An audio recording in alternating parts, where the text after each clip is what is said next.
Hello friends, PCS simplify channel पे आपका स्वागत है। आज इस चैनल पर एक नई शुरुआत की जा रही है करंट अफेयर्स की। और करंट अफेयर्स का तरीका ये है कि ये टॉपिक वाइज डिवाइड है। जैसे आप ऊपर पढ़ पा रहे होंगे इंटरनेशनल न्यूज़, इसी तरीके से national news, miscellaneous, sports, award करके मैंने बना रखे हैं। मैं खुद पीसीएस की तैयारी करता हूँ और आपको ट्रस्ट इस कंटेंट को पढ़ने के बाद हो जाएगा कि कितना रिलेवेंट कंटेंट मैं दे रहा हूँ। तो टाइम वेस्ट ना करते हुए शुरू करते हैं। और एक चीज़ और, जहाँ पे भी मैंने ये क्रॉस के साइन लगाए हुए हैं तो आप ये मत समझिएगा कि ये गलत है, नहीं। इसके सामने मैंने डेट भी लिख रखी है। हमारा क्या होता है कि कोई भी एग्ज़ाम जो होता है वो पिछले 6 महीने से ज़्यादा का पूछते हैं, ठीक, और वो भी रिलेवेंट न्यूज़ ज़्यादा पूछते हैं। अब ये देखिए 3 जनवरी का न्यूज़ है और हमारा जो एग्ज़ाम है वो 22 दिसंबर को है, 27 अक्टूबर को है। तो हमारे लिए अब रिलेवेंट नहीं रहा। मैं आपको केवल रिलेवेंट कंटेंट ही दूंगा। तो चलिए शुरू करते हैं। सबसे पहली न्यूज़ है कि लिथियम के भंडार मिले हैं। अब लिथियम के भंडार कहाँ मिले हैं? तो लिथियम के भंडार मिले हैं हमें सॉल्टन सागर में। अब ये सॉल्टन सागर कहाँ है? तो सॉल्टन सागर है कैलिफोर्निया में। अब आप पूछोगे कैलिफोर्निया कहाँ है? तो कैलिफोर्निया जो उत्तरी अमेरिका महाद्वीप है उसके सबसे पश्चिम में पड़ता है, ठीक। अब हम अपनी नई न्यूज़ पे आ जाते हैं। हिम तेंदुए को राष्ट्रीय प्रतीक बनाया, तो किसने बनाया है? तो किर्गिस्तान ने बनाया है। क्यों बनाया है? ताकि इनका संरक्षण किया जा सके। किर्गिस्तान कहाँ है? तो किर्गिस्तान एक मध्य एशियाई देश है, ठीक। इसकी कैपिटल को आप ध्यान रख लीजिएगा, बिश्केक है इसकी कैपिटल। फिर अगली न्यूज़ है साउथ ईस्ट एशिया देश में इमरजेंसी। तो ये कहाँ पे लगी है? तो ये पापुआ न्यू गिनी में लगी है, ठीक। किस लिए लगी है? तो यहाँ पे वेतन कटौती की जा रही थी जिसकी वजह से यहाँ के लोग नाराज़ हुए और इन्होंने काफ़ी ज़्यादा विद्रोह कर दिया जिसकी वजह से इमरजेंसी लगानी पड़ी। अब ये पापुआ न्यू गिनी कहाँ है? तो जो आपका ऑस्ट्रेलिया महाद्वीप है इसके उत्तर में एक द्वीपीय देश पड़ता है जिसके आधे भाग पे इंडोनेशिया का कब्जा है और दूसरे आधे भाग पे पापुआ न्यू गिनी का कब्जा है।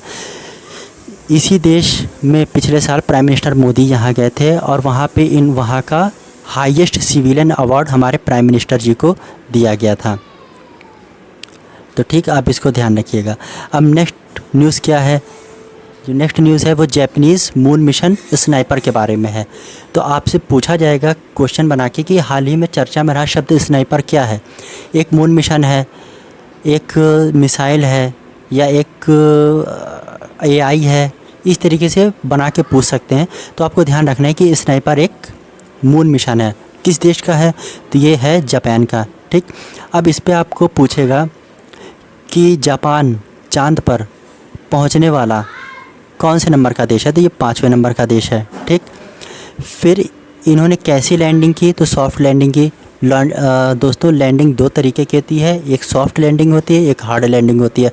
तो जो हार्ड लैंडिंग होती है वो क्या होता है कि जहाँ से जैसे स्पेस स्टेशन से बैठ के सैटेलाइट को ऑपरेट किया जाता है, वही उसका जो कनेक्शन होता है टूट जाता है तो सैटेलाइट धड़ाम से उसकी सतह पर गिर जाती है। तो यह हार्ड लैंडिंग होता है।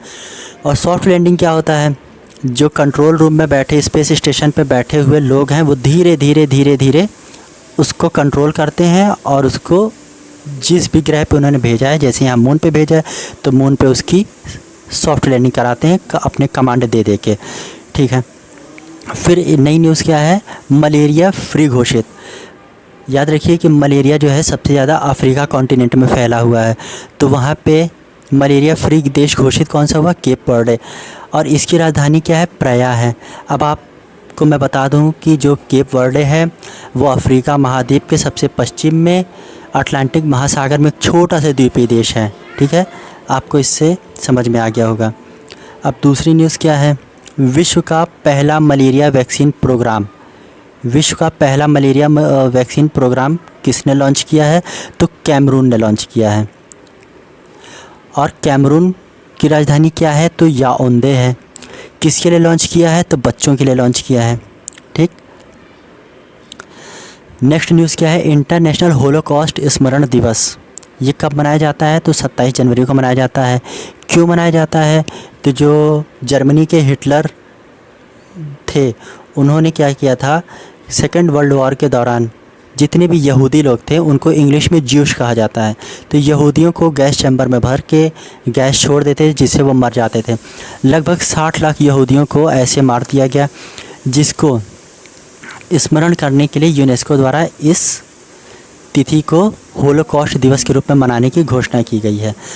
अब हमारा अगला न्यूज़ है वोल्ट टाइफून। चर्चा में रहा, क्वेश्चन ऐसे पूछेगा, चर्चा में रहा वोल्ट टाइफून क्या है? तो ये एक हैकिंग ग्रुप है। कहाँ का है? तो चाइना का है। किसने बैन किया है? तो अमेरिका ने बैन कर दिया है। ये देखिए, अमेरिका ने बैन कर दिया है। क्यों बैन किया है? क्योंकि वहाँ पे ये अपने देश में बैठ के वहाँ पे इलीगल ये एक्टिविटी कर रहे होंगे, जैसे दस्तावेज चुराना वगैरह वगैरह। फिर हम नेक्स्ट न्यूज़ पे आ जाते हैं। अब जैसे यहाँ पे है यूपीआई। यूपीआई का फुल फॉर्म क्या है? Unified payment system interface. Unified payment interface, ठीक। इसको अपनाने वाला देश कौन सा बन गया? तो फ्रांस बन गया है। कहाँ से अपनाया गया? तो एफिल टावर से अपनाया गया है, ठीक है। इससे पहले भी इसको अपनाने वाले देश कौन कौन से हैं? तो भूटान, मलेशिया, सिंगापुर, यूएई अपना चुके हैं, ठीक है। अब हमारी नेक्स्ट न्यूज़ क्या है? विश्व रक्षा प्रदर्शनी 2024। ये कहाँ पे आयोजित की गई? तो सऊदी अरब में आयोजित की गई है। सऊदी अरब की राजधानी कहाँ है? तो रियाद है, ठीक है दोस्तों, आपको समझ में आ रहा होगा। क्वेश्चन नेक्स्ट न्यूज़ क्या है? ज़िरकॉन मिसाइल के बारे में। तो आपसे पूछेगा हाल ही में चर्चा में रहा ज़िरकॉन क्या है? तो जैसे मैंने आपको ये मून मिशन के बारे में बताया था कि ये कोई एआई है, मिसाइल है या कोई स्पेस मिशन है। तो ये रशिया का एक मिसाइल है, ठीक। और इस मिसाइल का यूज़ उसने किस पे किया है? यूक्रेन पे किया है। और इसकी मारक क्षमता कितनी है? 1000 किलोमीटर है। अब नेक्स्ट न्यूज़ पे आ जाइए। एआई को बढ़ावा देने हेतु फाल्कन फाउंडेशन किसने शुरू किया है? तो फाल्कन फाउंडेशन की शुरुआत किसने की है? यूएई ने की है। नेक्स्ट न्यूज़ पे आ जाइए। अंटार्कटिका में वैज्ञानिक जांच हेतु किनलिंग स्टेशन खोला गया है। तो ये किनलिंग स्टेशन किसके द्वारा खोला गया? तो चाइना द्वारा खोला गया है। चाइना अपना ये 5वां स्टेशन अंटार्कटिका पे खोल रहा है। अब अंटार्कटिका कहाँ है दोस्तों? तो अंटार्कटिका जो है वो ये पृथ्वी पे अगर आप नज़र डालेंगे तो दक्षिणी गोलार्ध के सबसे निचले हिस्से पे पाया जाता है। इसको श्वेत महाद्वीप भी कहते हैं। यहाँ पे केवल अनुसंधानात्मक कार्य ही किया जा सकते हैं। यहाँ किसी तरीके का रहवास अलाउ नहीं है, क्योंकि हमारे इकोसिस्टम के लिए बहुत ही ज़्यादा घातक हो सकता है। अब आ जाइए नेक्स्ट न्यूज़ पे। तो तेल रिसाव के कारण नेशनल इमरजेंसी घोषित किया किसने? त्रिनिदाद एंड टोबैको ने। अब ये त्रिनिदाद और टोबैको क्या है, कहाँ पे हैं? तो ये साउथ अमेरिका में एक द्वीपीय देश हैं। कहाँ पे है? तो ये है अटलांटिक महासागर में, ठीक है। आपको ये ध्यान रखना होगा, जो यूनाइटेड नेशन का जनरल असेंबली 78वां सेशन जो हुआ था, उसके जो प्रेसिडेंट थे वो त्रिनिदाद और टोबैको देश से ही थे। उनका नाम था डेनिस फ्रांसिस, ठीक है फ्रेंड्स। नेक्स्ट न्यूज़ पे हम आते हैं। हाल ही में चर्चा में रहा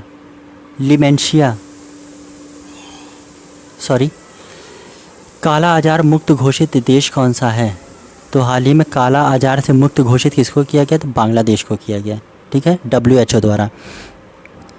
नेक्स्ट न्यूज़ कौन सी है? विश्व की पहली एयर टैक्सी लॉन्च किया किसने? यूएई ने।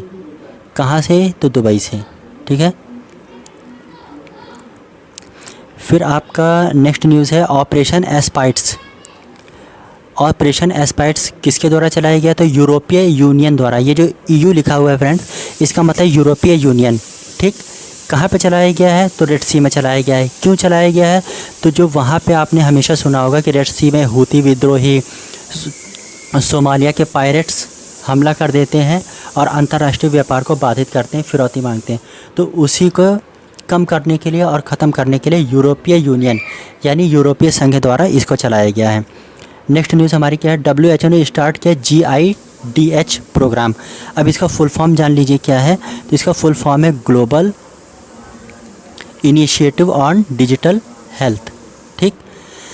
इसका उद्देश्य क्या है?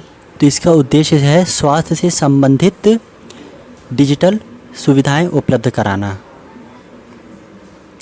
तो आज के लिए इतना ही रखते हैं। नेक्स्ट मैं फिर इसका अगला पार्ट लेकर के आऊँगा और यकीन मानिए आपको इस पे